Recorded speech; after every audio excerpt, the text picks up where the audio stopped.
provient de Dieu. Tout et surtout les mitzvot, les commandements. Commencer à taper dans les commandements, c'est commencer à rentrer dans le domaine de la képhira, c'est-à-dire dans le domaine de la négation de la réalité de Dieu.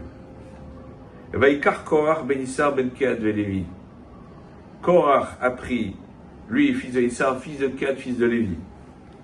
Il a pris quoi, nous disent nos commentateurs, le Midrash nous dit, il a pris avec des paroles.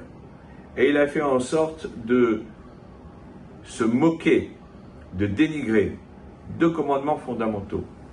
Le premier, c'est celui des tzitzit, en disant, mais il y a un fil qui est un fil bleu azur, le techelet, qui doit être ajouté au tzitzit, et il a été par la moquerie en disant, un talit qui est un vêtement qui est entièrement teint de techelet, a-t-il besoin d'être teint, d'avoir un fil teint de techelet, bleu? Et puis le deuxième commandement, ça a été la mezouza, en disant une maison qui est remplie de sifrei Torah a-t-elle besoin d'avoir une mezouza à ses portes? Et en réalité, cette manière de se moquer a un sens profond. L'idée, c'est de dire, et c'est ce qu'eux vont prétendre, qui kol haeda kulam kedoshim, toute l'assemblée est sainte. Nous sommes tous des chefs. Nous sommes tous beaux. Nous avons tous reçu la Torah. On n'a pas besoin d'avoir un maître qui s'appelle Moshe Rabbeinu, Moïse, pour nous guider. Nous n'avons pas besoin d'avoir une mezouza, nous n'avons pas besoin d'avoir des tzitzit, alors qu'en réalité, tout le vêtement est lui-même teinté de techelet. Et le Kli Yakar fait remarquer qu'il est dit à propos des acolytes de Korach, nous avons tous reçu la Torah.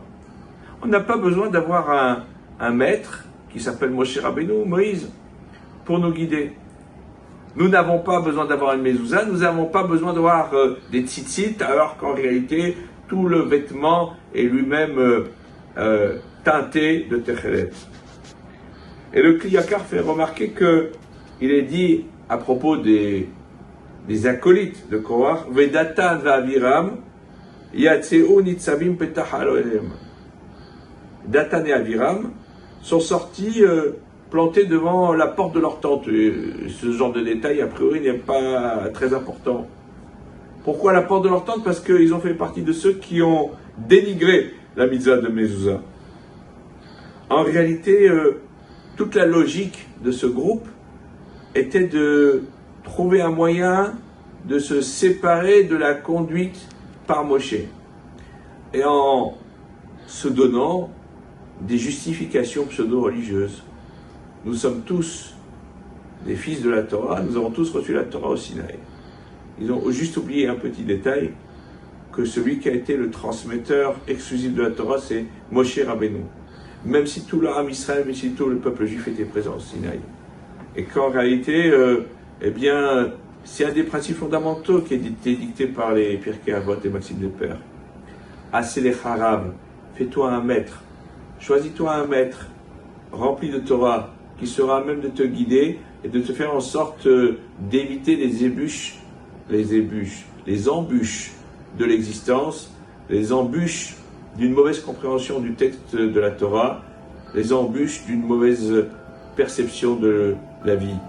Grâce à cela, eh bien, tu seras sûr d'avoir la félicité dans ce monde-ci et dans le monde futur. Shabbat Shalom.